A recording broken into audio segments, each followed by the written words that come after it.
Buena cabros, soy el Joaquín X. Bueno, como pudieron ver, Super Chino destacó a Ringo y el osito bonito verdecito destacó a John Bonham. Dos increíbles bateristas de Inglaterra. Pero bueno, mucha Inglaterra. Mejor vayámonos al rock chileno. Cuando a mí me dicen grandes bateristas, inmediatamente pienso en Gabriel Parra, de los Jaivas, que fue baterista original de la banda y tocó por varios años con ellos. Tocó con ellos en su época de oro. Bueno, la verdad es que Gabriel Parra es un baterista impresionante. Definitivamente marcó un antes y un después en la historia de la música chilena. Porque realmente cuando los Jaivas viajaban en el extranjero y tocaban en distintos países, en todos los países se rendían ante los pies de lo bien que tocaba Gabriel Parra. Porque era un baterista además de virtuoso, que tocaba con mucha potencia y calzaba perfectamente con el estilo que hacían los Jaivas. Y la verdad es que Gabriel Parra hacía cosas impresionantes en la batería, cosas muy innovadoras para la música de los Jaivas y para la música en general. Y solo es cuestión de escuchar el disco Aconcagua, que es posiblemente el disco en el que más destaca Gabriel Parra como baterista. Tienen que escuchar y prestarle atención a lo que hace Gabriel con su batería a lo largo de todo ese disco, sobre todo en Corre que te pillo. Es impresionante lo que hace ahí. Sin embargo, en todos los discos que grabó con los Jaivas hizo un trabajo excelente. Y aprovechando que estamos hablando de Gabriel Parra, también quiero destacar a su hija, Juanita Parra. Bueno, como saben, lamentablemente Gabriel falleció en 1988 y los Jaivas decidieron seguir. Y en reemplazo de Gabriel pusieron a su hija, Juanita Parra, que debutó en el disco Hijos de la Tierra, del cual Super Chino ya opinó en el canal. Pueden ver ese video en las tarjetas y en la descripción. Bueno, el disco Hijos de la Tierra es de 1995 y ese fue el primer disco que Juanita Parra grabó con los Jaivas como baterista. E hizo un trabajo excelente y demostró ser una digna sucesora de su padre y ser una excelente baterista que hasta el día de hoy acompaña al resto de los Jaivas en las giras que hacen.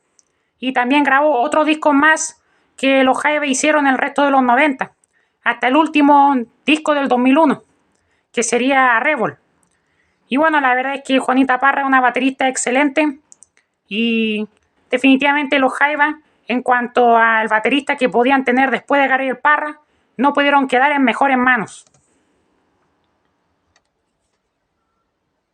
Un día en la cárcel es lo peor, ni querrás hablar ni encarar tu destino en ese horrible lugar. Y es que un día en la cárcel es lo peor, ni querrás hablar ni encarar tu destino en ese horrible lugar.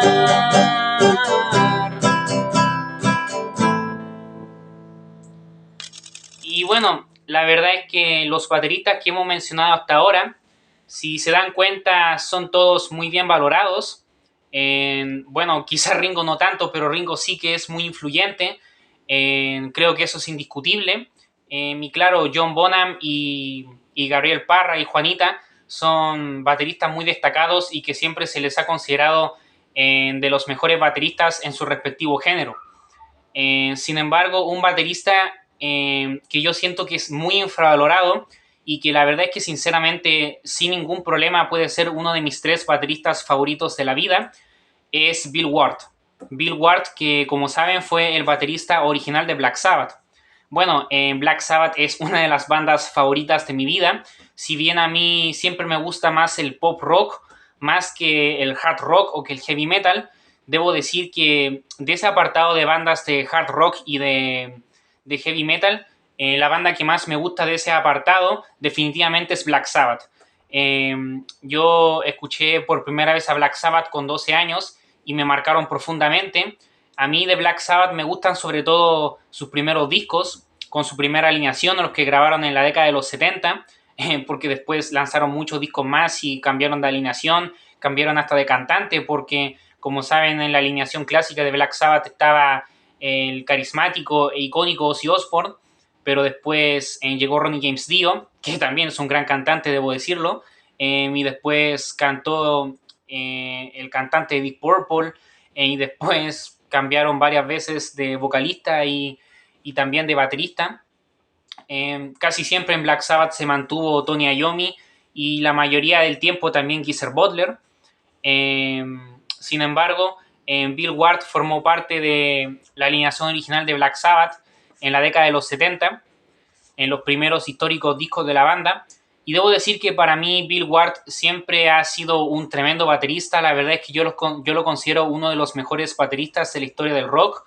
Y yo siento que es muy infravalorado porque siempre se tiende a comparar mucho a Black Sabbath con Led Zeppelin, ya que salen en lapsos de tiempo más o menos parecidos. Black Sabbath debuta con su primer disco apenas un año después que Led Zeppelin lo hace.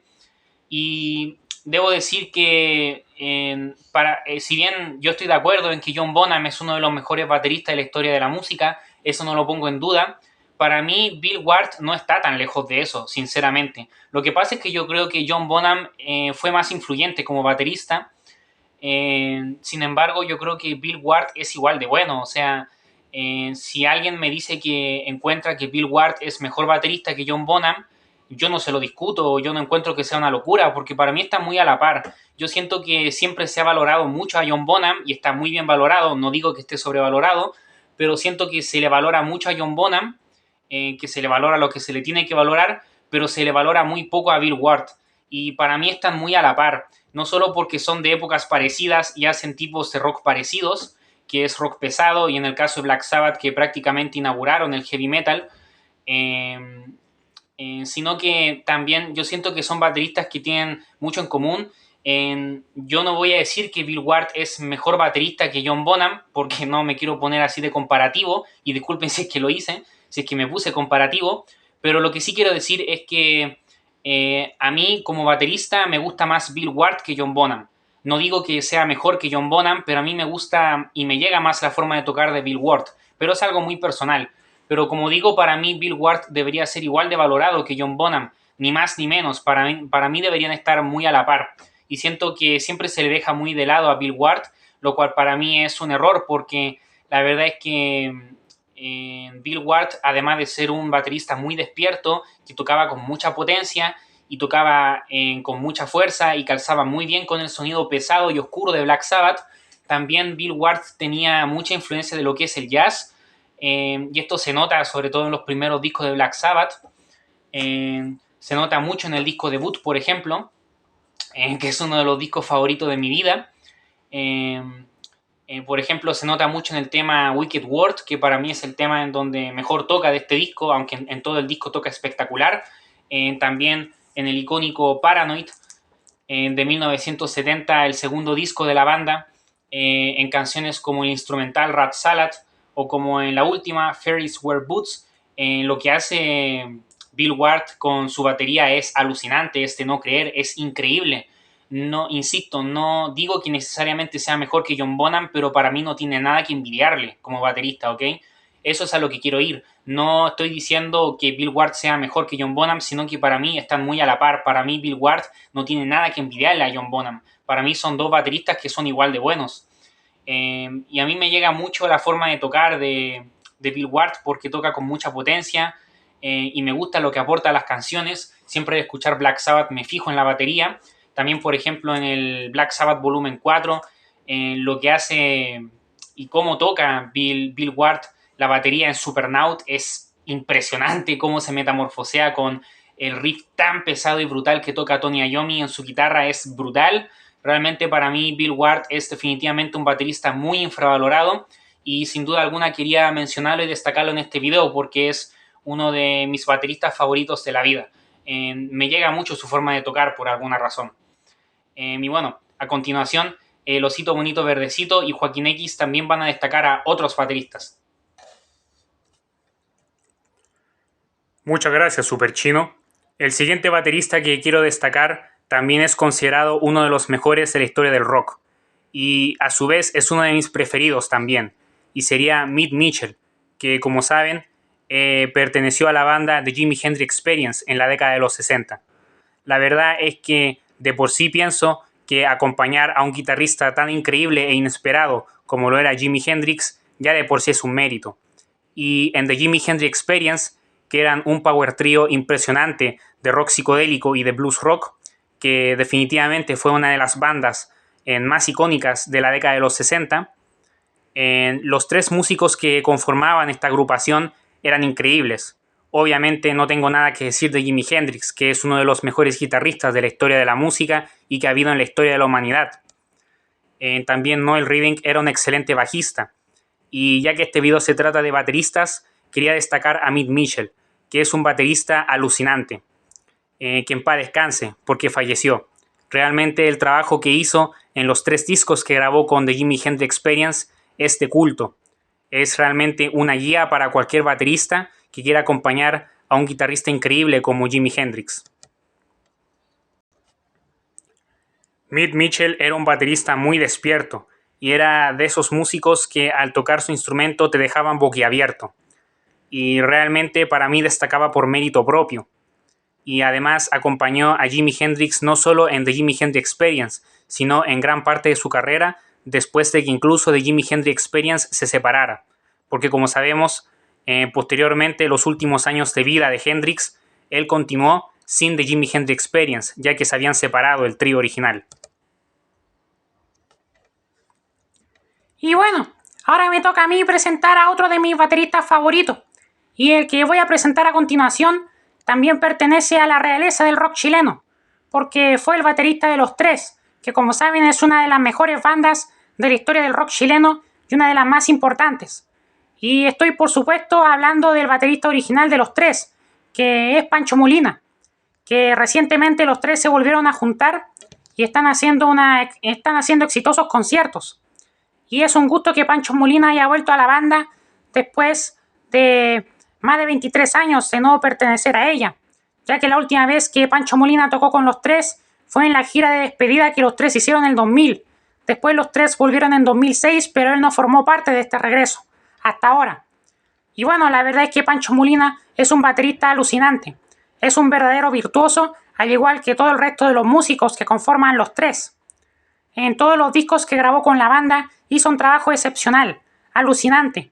Realmente es uno de los mejores bateristas de la historia de la música chilena, para mí, junto a Gabriel Parra y Juanita Parra, sin duda alguna. Lo que destaco mucho de Pancho Molina es que él tenía mucha influencia del jazz, notablemente. Y eso se nota mucho, por ejemplo, en el primer disco de Los Tres, que es tal vez el más jazzero de todos, por así decirlo.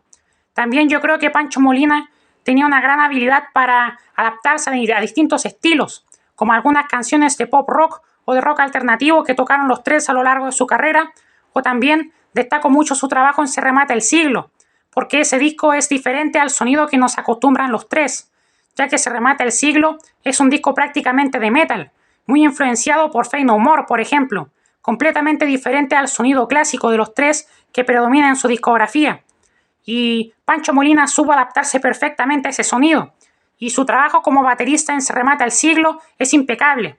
Por lo tanto, también podríamos decir que es un baterista versátil definitivamente, aunque su fuerte yo creo que está en el jazz, ya que eso es lo que más le apasiona, y siempre le añadía un toque bastante jazzero a las canciones de Los Tres. Y también destaco su trabajo en El Fome, considerado por muchos el mejor disco de Los Tres y uno de los mejores discos de la historia del rock chileno. En ese disco destaco específicamente su trabajo en la canción Antes, la sexta canción del disco. La potencia con la que toca Pancho Molina en Antes es alucinante. Realmente Pancho Molina es uno de los mejores bateristas de la historia de la música chilena, en mi opinión. Vivir la esencia del rock and roll es lo que quiero yo. Vivir la esencia del rock and roll es lo que deseo. Vivir la esencia, vivir la esencia, vivir la esencia del rock and roll. Vivir la esencia, vivir la esencia, vivir la esencia del rock and roll. Y así es, vivir la esencia del rock and roll. Y ya que estamos hablando de rock and roll, tenemos que hablar de el que fue el baterista de los Creedence Clearwater Revival, que fueron una banda muy rockera. Y bueno, los Creedence son una de las bandas favoritas de mi vida. Yo creo que sin duda alguna se encuentran en mi top 10 de mis bandas preferidas. Y quiero destacar al que fue el baterista de los Creedence, que fue Doug Clifford, que sí que yo creo que de todos los que presentamos en esta lista es quizás el baterista más infravalorado de todos, o uno de los más infravalorados, porque siempre cuando se habla de grandes bateristas de bandas clásicas de rock, nunca se le tiende a mencionar a Doug Clifford, el baterista de los Creedence.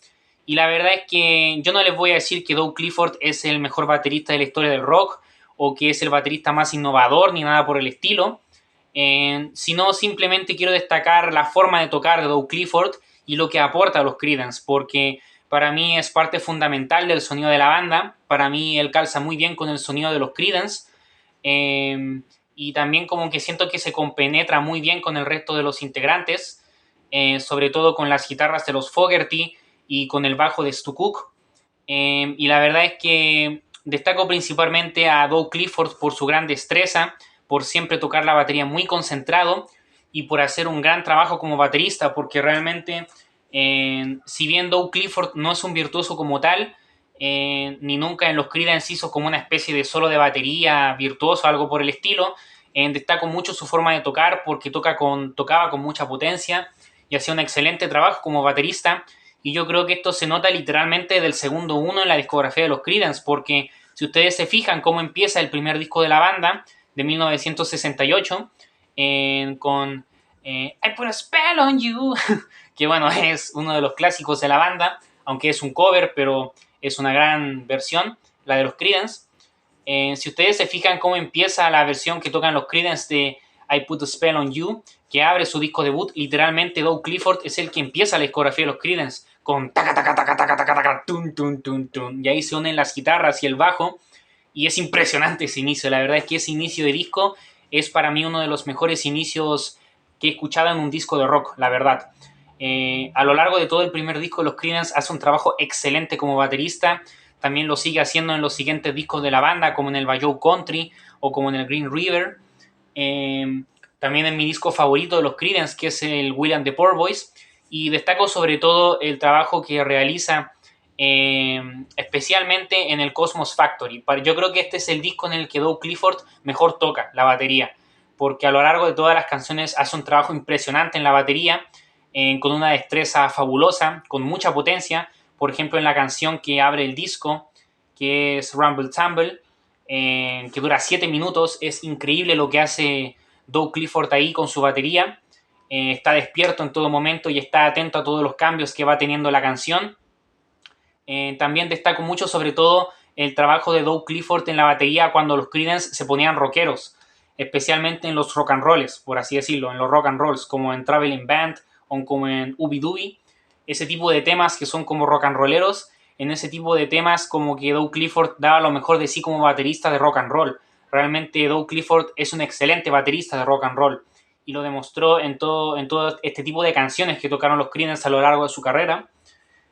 También destaco mucho su trabajo en Up Around the Bend, en I Heard It Through en Grip Heaven, que algo que destaco mucho también de Doug Clifford es que los Creedence, a pesar de que obviamente no eran una banda de rock progresivo ni nada por el estilo, los Creedence en su discografía tienen algunas canciones muy largas, como Rumble Tumble, que ya la mencioné, que dura 7 minutos. También la ya mencionada I Heard It Through de Grip Heaven, que dura 11 minutos en la versión de Cosmos Factory. También en el segundo disco de los Creedence, que sería el ya mencionado Bayou Country, el disco acaba con Keep On Chuleng, que dura como 8 minutos, si no mal recuerdo, es un tema bastante largo, y Doug Clifford era capaz de hacer una excelente ejecución de batería perfecta en esos temas largos y dejarse llevar y hacer un trabajo excelente y siempre muy despierto y siempre dando lo mejor de sí como baterista, lo cual lo destaco mucho. También destaco su increíble trabajo como baterista en Paragon Baby, que es la canción que abre el Pendulum. Y bueno, es increíble, o sea, sobre todo en esos temas rockeros, en los temas más rock and rolleros, o en los temas como muy rockeros y pesados y rudos, creo que esos son los temas en donde Doug Clifford mejor se desenvolvía, y en los temas largos también de los Creedence. Así que quiero destacar a Doug Clifford, que como digo, no necesariamente es uno de los mejores bateristas de la historia del rock, no innovó en la forma de tocar batería ni nada por el estilo, pero simplemente quiero destacarlo porque lo encuentro un excelente baterista que en los discos que grabó con los Creedence nos entregaba una destreza musical alucinante y hacía un excelente trabajo. Y a mí me llega mucho su forma de tocar, la verdad. Por eso quería destacar al infravalorado baterista de los Creedence, Doug Clifford. Y bueno, a continuación, el Osito Bonito Verdecito y Joaquín X van a destacar otros bateristas de su lista. Muchas gracias, Super Chino. Otro baterista que quiero destacar es el icónico Kid Moon, que en paz descanse, que como saben fue el icónico baterista de una de las bandas más importantes de la historia del rock, que fueron los Who. Y bueno, no tengo mucho que decir de Kid Moon, porque él siempre ha sido muy valorado dentro del mundo de los bateristas de rock, ya que se le considera uno de los bateristas más influyentes por su estilo salvaje e hiperactivo de tocar. Realmente Kid Moon era un demente, tanto en su vida personal como en la música, ya que lo loco que era lo llevaba a su forma de tocar y calzaba perfectamente con el sonido autodestructivo y ruidoso de los Who. Era una bomba de tiempo escuchar a Kid Moon junto a Pete Townshend, John Entwistle y Roger Daltrey. Realmente eso eran los Who, una bomba de tiempo. Cada músico tocaba por su lado, pero era un ruido hermoso que conmueve a cualquiera que disfrute el rock como yo. La verdad es que Kid Moon, sin duda alguna, era un baterista extremadamente hiperactivo. Es una lástima que haya fallecido, pero en el trabajo que hizo con los Who nos dejó material increíble en los primeros 8 discos de la banda en los cuales los acompañó. Y realmente, si bien los Who después siguieron sin él, la verdad es que es muy difícil pensar en los Who sin Kid Moon, porque ya no es lo mismo, ya que parte de la esencia y del sonido ruidoso y caótico y autodestructivo de los Who era parte de ese sonido, se lo debíamos mucho a Kid Moon. La verdad es que Kid Moon era el baterista ideal para los Who. Él no hubiera calzado ni en los Beatles, ni en los Rolling Stones, ni en los Kings, ni en ninguna otra banda británica de los 60. Simplemente él como que nació para ser parte de los Who. Y eso nos quedó claro en todas las canciones y discos que grabó con la banda. Bueno, otro baterista que quiero destacar, en este caso nuevamente destaco a uno de rock chileno, sería el Mauricio Basualto, que es el baterista de los Bunkers. Que bueno, como ustedes saben, a Super Chino le gustan mucho los Bunkers, es una de las bandas favoritas de su vida. Y a mí también me encantan los Bunkers, la verdad. De hecho, aquí en el canal de Super Chino ha subido video opinando de prácticamente todos los discos de los Bunkers, también de los Creedence, que hablo de ellos recién, o del baterista, mejor dicho, también discos de los Who, de los Tres, de Black Sabbath, entre muchas otras bandas más, de Led Zeppelin también. Y bueno, Super Chino me obligó a que promocionara los videos de opiniones, porque se le va a hacer Pero bueno, continuando, Mauricio Basualto, a diferencia de Pancho Molina y de Gabriel Parra, no es un baterista virtuoso. Sin embargo, para mí Mauricio Basualto es como el equivalente a Ringo Starr en lo que es el rock chileno, junto a Miguel Tapia de Los Prisioneros. Yo siento que los dos representan un poco eso. Un baterista bastante calmado, que no es virtuoso, pero que hace un excelente trabajo acompañando a la banda y ejecuta muy bien su instrumento y forma parte de la simbiosis y la compenetración musical con todos los demás músicos. Ando como loco, ando como loco, ando como loco, ando como loco, ando como loco, ando como loco, ando como loco, ando como loco, ando como loco, ando como loco, ando como loco, ando como loco, ando como loco, ando como loco, ando como loco, Ando como loco, ¿qué me pasa? Todos mis esfuerzos fracasan. Hoy solo quiero volver a la normalidad. Ando como loco, ¿qué me pasa? Todos mis esfuerzos fracasan. Hoy solo quiero volver a la normalidad.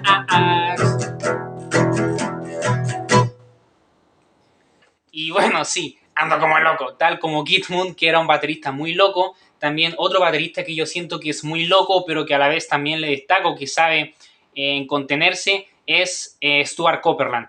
Stuart Copeland también forma parte de, yo creo que mi top 5 de bateristas favoritos de la vida.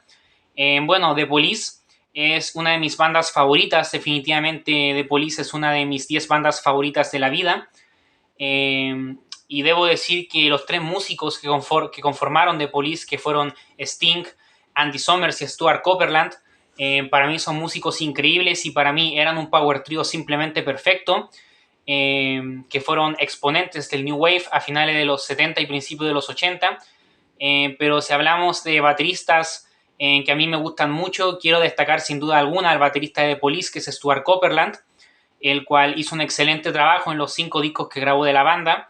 Stuart Copeland sí es un baterista bastante valorado, es considerado como uno de los mejores bateristas de ese género, pero algo que destaco mucho de Stuart Copeland, más allá de que es bastante valorado como baterista, porque de hecho él es un baterista virtuoso, si ustedes se fijan, pero más allá de su virtuosismo, algo que le destaco mucho a Stuart Copeland es más que nada, más allá de su virtuosismo, que es innegable y hace un excelente trabajo en la ejecución de su instrumento, lo que más le destaco a Stuart Copeland son las influencias que tiene, cómo las incluye y las comparte con el resto de los integrantes y las incluye en el sonido de The Police, y cómo también sabe adaptarse a los distintos estilos que va haciendo The Police a lo largo de su corta carrera.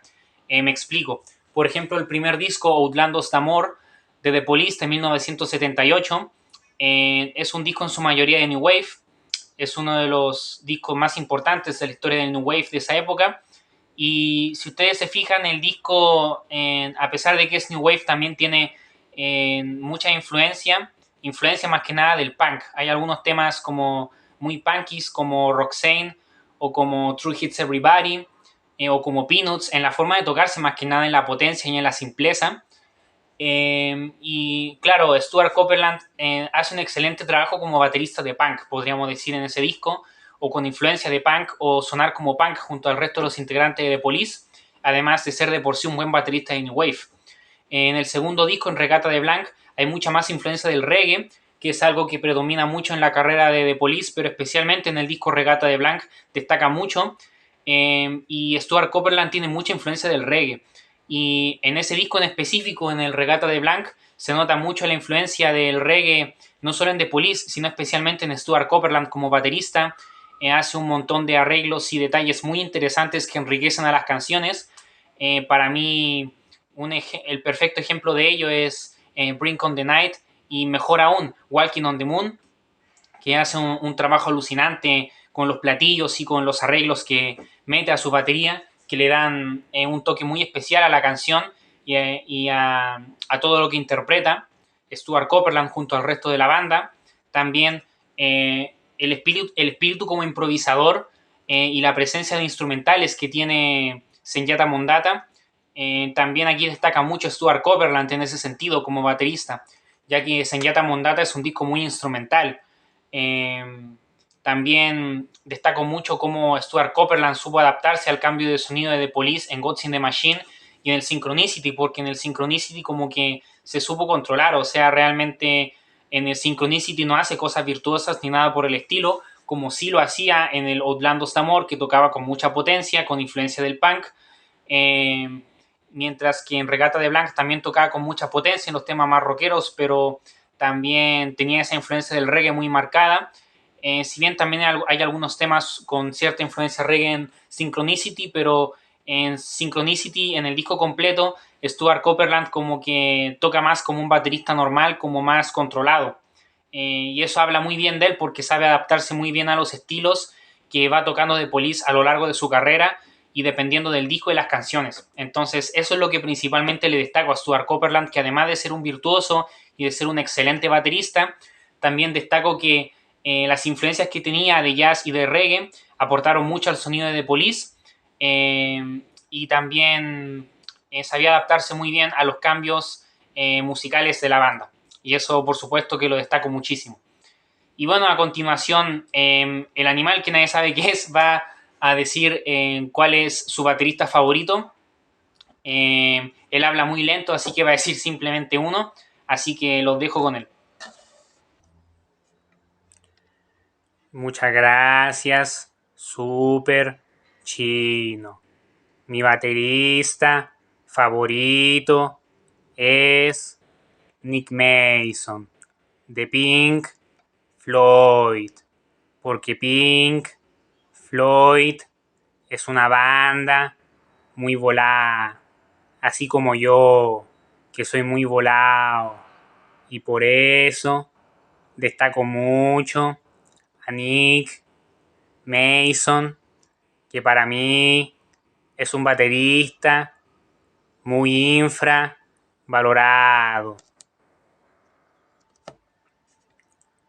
Discúlpenos si es que el animal que nadie sabe qué es habla muy lento. Él es así, compréndanlo.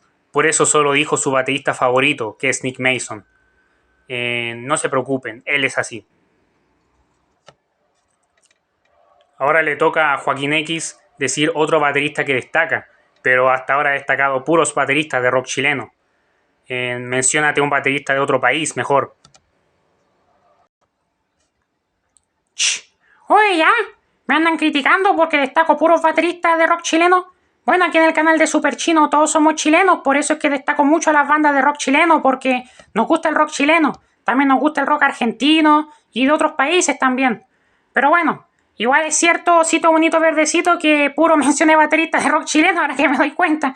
Así que bueno, para mencionar un baterista como internacional, bueno, a mí me gusta mucho Slipknot. Y sin duda alguna destaco al fallecido Joy Jordison, que bueno, lamentablemente hace algunos años, en 2021, falleció.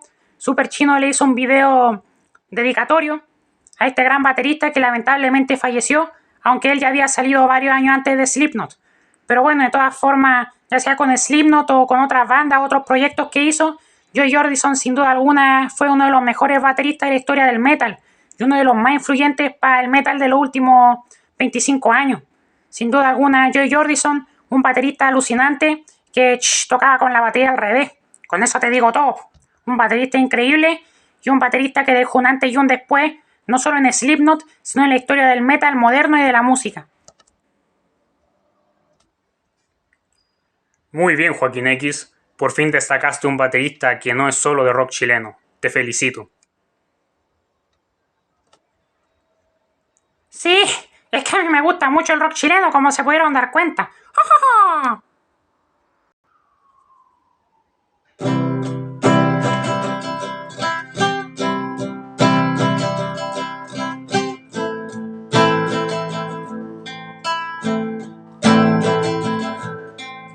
Ese hombre morado me ha separado de la vida y mi mamá. Con su cuchillo en mano ha decorado de rojo este lugar. No me rescates, mi estado es muy grave, solo déjame descansar. No quiero vengarme, me quedo con que antes mi vida fue buena.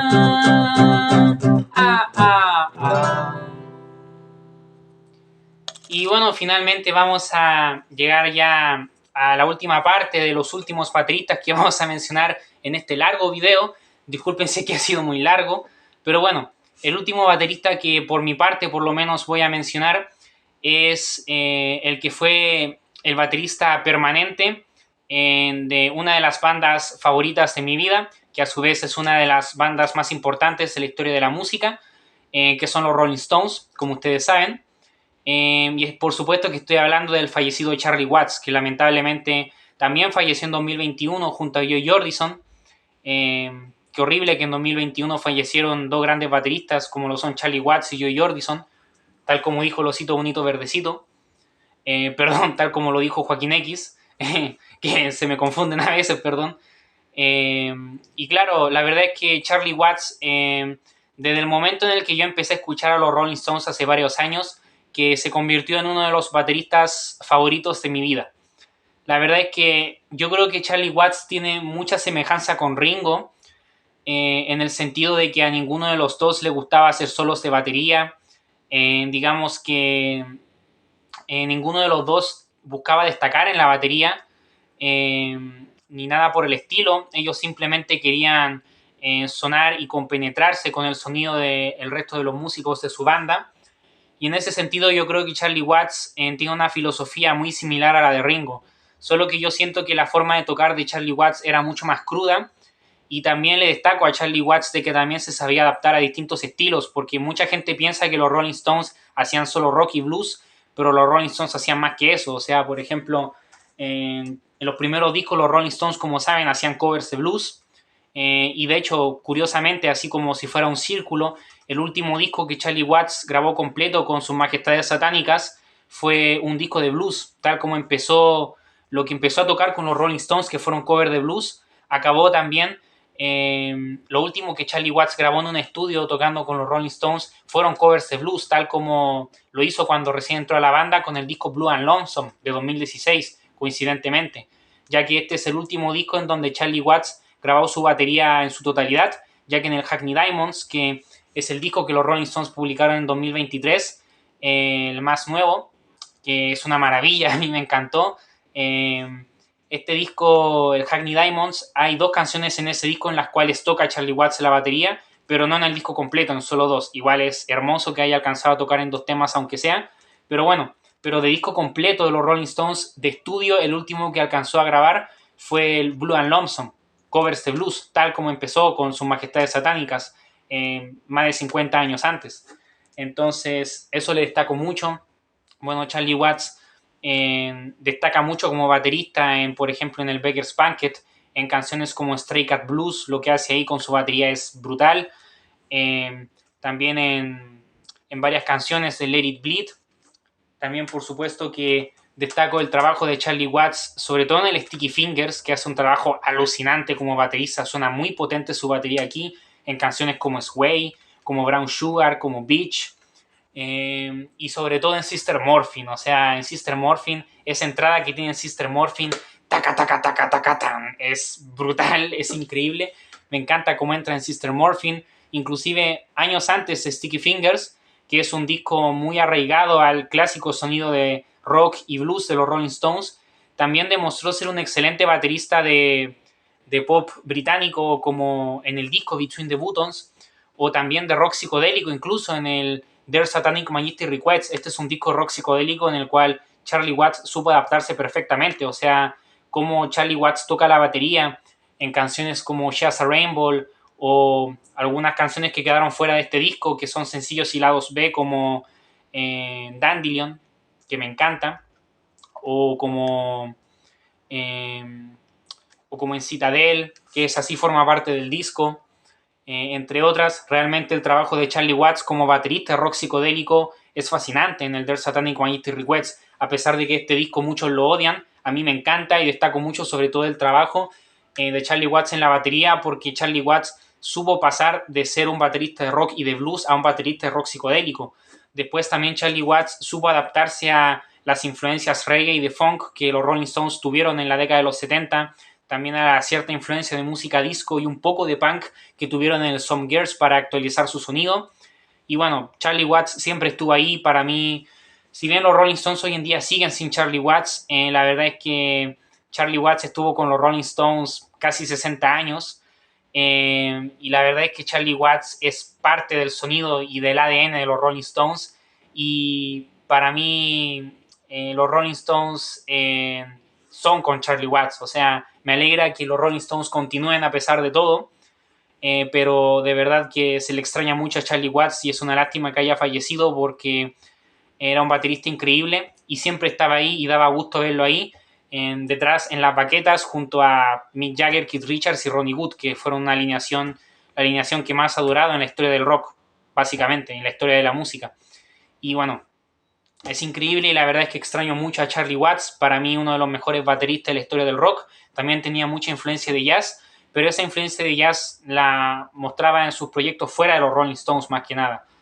Pero bueno, Charlie Watts sabía adaptarse a muchos estilos, y era un baterista muy versátil, que tocaba muy potente, tocaba muy buen rock, tocaba muy buen blues y sabía adaptarse muy bien al reggae, al punk, al disco, al funk y a muchos estilos que los Rolling Stones tocaron a lo largo de su carrera. Y bueno, a continuación el Osito Bonito Verdecito y Joaquín X van a destacar los últimos bateristas que incluiremos en este video. Muchas gracias, Super Chino. Bueno, el último baterista que incluyo en mi lista de bateristas favoritos y que les voy a mencionar en este video diría que es el único de los que elegí yo que siento que está infravalorado. Super Chino también está de acuerdo conmigo en que este baterista está infravalorado. Y estoy hablando de Mike Joyce, de los Smiths. Porque si se dieron cuenta, los bateristas que mencioné, o sea, John Bonham, Mitch Mitchell y Kid Moon, son considerados de los mejores bateristas de la historia del rock. No es raro verlos en listas de los mejores bateristas que han habido. Sin embargo, yo sí que siento que Mike Joyce, el que fue baterista de los Smiths, es un baterista bastante infravalorado, porque es un baterista excelente que sonaba muy bien con los Smiths y lograba compenetrarse muy bien con el sonido del resto de los integrantes. Y siento que hacía una excelente dupla y una excelente base rítmica con Andy Rourke, que como sabemos es el bajista de los Smiths que falleció lamentablemente. Pero bueno, volviendo a Mike Joyce, siento que en todas las canciones de los Smiths hace un trabajo excelente, sobre todo en canciones más rápidas como This Charming Man. Sin embargo, siento que en los dos últimos discos de la banda, en el Strange Ways y especialmente en el penúltimo disco de los Smiths, que como saben es el de Queen is Dead, siento que ahí es donde Mike Joyce hace su mejor trabajo como baterista, especialmente en Big Mouth Tries Again. Lo que hace en esa canción con su batería es impresionante. Realmente Mike Joyce para mí sin duda alguna es uno de los bateristas más infravalorados de la historia de la música. Y bueno, por mi parte yo no tenía más bateristas favoritos que incluir en la lista, la verdad. Por lo tanto, este último segmento lo voy a hacer en nombre del Electric Man.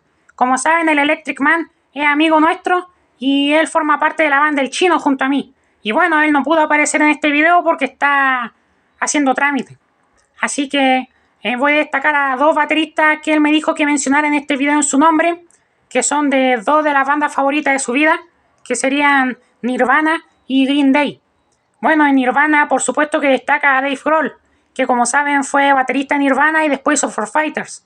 Y bueno, al Electric Man le encanta Nirvana y destaca mucho a Dave Grohl como baterista. Y ciertamente estoy de acuerdo con él porque Dave Grohl es un baterista, o era un baterista en Nirvana súper feroz, que tocaba con mucha garra y actitud, y tocaba de forma muy violenta y potente, y calzaba súper bien con el sonido, sobre todo pesado y grunge de Nirvana, en las canciones que eran más rockeras, por así decirlo. Y también él me dijo que destacara el Tree Cool, que es el baterista de Green Day, que es un baterista que sentimos que está bastante influenciado por el Kid Moon en ese sentido, porque es también un baterista como muy hiperactivo, que a veces toca como loco, y calza muy bien con el estilo de pop punk que tiene Green Day, aunque también destacamos que también Tree Cool sabe calmarse, porque igual Green Day en los 2000 y en los 2010 sobre todo, tiene varias baladas, ¿cachai? Como baladas más lentas, en las cuales también Tree Cool se adapta y toca más lento. Pero en Electric lo que le encanta del Tree Cool es que toca rápido, que es así como muy hiperactivo y muy bombástico, y como que calza muy bien con el espíritu juvenil de Green Day. Entonces destacamos al Tree Cool. Bueno, gracias a Dios ya se acabó el video. Si se fijan, hicimos que el animal que nadie sabe qué es dijera un puro baterista, que es Nick Mason de Pink Floyd. Porque si lo hacíamos hablar más, el video iba a durar como 20 años, chucha tu madre. O sea, yo creo que si lo hacíamos hablar, le hacíamos hablar la misma cantidad de tiempo que yo, el Super Chino y el Osito Bonito Verdecito hablamos, este video duraba 20 años, po. O sea, yo creo que habríamos terminado cuando Super Chino jubilara, y recién tiene 18, ¿cachai? Pero bueno, esos fueron los bateristas que escogimos. Esperemos que les haya gustado. Y gracias a Super Chino por haberme invitado a mí, al animal que nadie sabe qué es, y al Osito Bonito Verdecito, por supuesto. Así es, Super Chino. Muchas gracias por habernos permitido formar parte de este video para decir nuestros bateristas favoritos. Fue un ejercicio muy entretenido, sin duda alguna. Muchas gracias, chiquillos. Muchas gracias, Joaquín X, Osito Bonito Verdecito y a Animal que nadie sabe qué es, que si bien este último habló poco, igual aportó al video, así que muchas gracias. Qué bueno que lo hayan pasado bien. Y eso sería todo por este video. Espero que les haya gustado. No olviden dejar su me gusta. Suscríbanse si es que es primera vez que ven uno de mis videos. Les recomiendo que vean mis videos de opiniones a discos musicales, que como dijo Joaquín X, que me promocionó hace unos minutos, aquí en el canal de Super Chino opinamos de discos de bandas de rock y de pop en su mayoría, de todas las décadas. He hecho también videos opinando de discos de The Police, algunos de Pink Floyd, de los Bunkers, algunos de Slipknot y de los Rolling Stones también. Así que para que vean esos videos, aquí en las tarjetas y en la descripción les dejaremos enlaces que los van a dirigir a listas de reproducción que recopilan esos videos de opiniones a discos musicales. También, si les llamaron la atención las melodías que interpreté a lo largo del video, son canciones que subo en el canal de Super Chino, que las pueden escuchar de forma completa y completamente gratuita aquí en el canal de Super Chino. Aquí en las tarjetas, en la descripción, les dejaré enlaces que los van a dirigir hacia esas canciones para que las escuchen de forma gratuita. Esas canciones también forman parte de los discos caseros Maqueta Super Chino 1, publicado completo el 29 de mayo de 2021. Maqueta Super Chino 2 Carlitos, publicado completo el 20 de enero de 2023. El lado B de este disco es una ópera rock de 16 minutos llamada Carlitos Medley, que está conformada por 4 canciones y cuenta la historia de un guitarrista de los 60 llamado Carlitos, que es un personaje que inventé. Y bueno, si a ustedes les gustan las óperas rock, así como los Who o como The Wall de Pink Floyd o esas cosas, les recomiendo mucho que escuchen el lado B de Maqueta Super Chino 2 Carlitos, que les va a encantar. Y también les recomiendo que escuchen Maqueta Super Chino 3, que lo publiqué el 15 de diciembre de 2023 completo en lista de reproducción. Así que escuchen esos 3 discos caseros, por favor. Se los recomiendo mucho. Y muchas gracias a las personas que han apoyado mis canciones, mis discos caseros. También a los que han apoyado los capítulos que he subido hasta el momento de la saga de videocómics musicales El Mike y el Fideo, que cada capítulo tiene una canción nueva. En el Mike y el Fideo aparece Joaquín X, el animal que nadie sabe qué es, o el osito bonito verdecito, el Electric Man, que no pudo formar parte de este video, entre otros, el Mike y el Fideo, y varios más, así que para que los vayan a ver, ¿ok? Así que bueno, muchas gracias por todo el apoyo. Disculpen si es que este video fue muy largo, pero definitivamente fue un ejercicio muy entretenido hacer esto, porque siempre opinamos de discos específicos. Sin embargo, en este caso hablamos de varias bandas y de varios bateristas, si se fijan.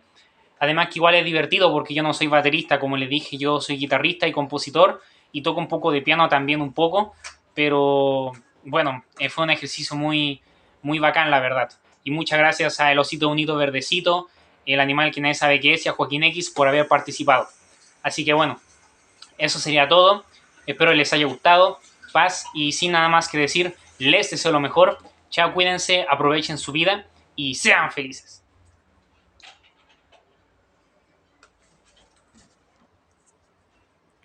Me gustaban los temas de Elvin Thompson. No a las payaringas, dijo el rincón de Giorgio. El canela condón, botella challenge.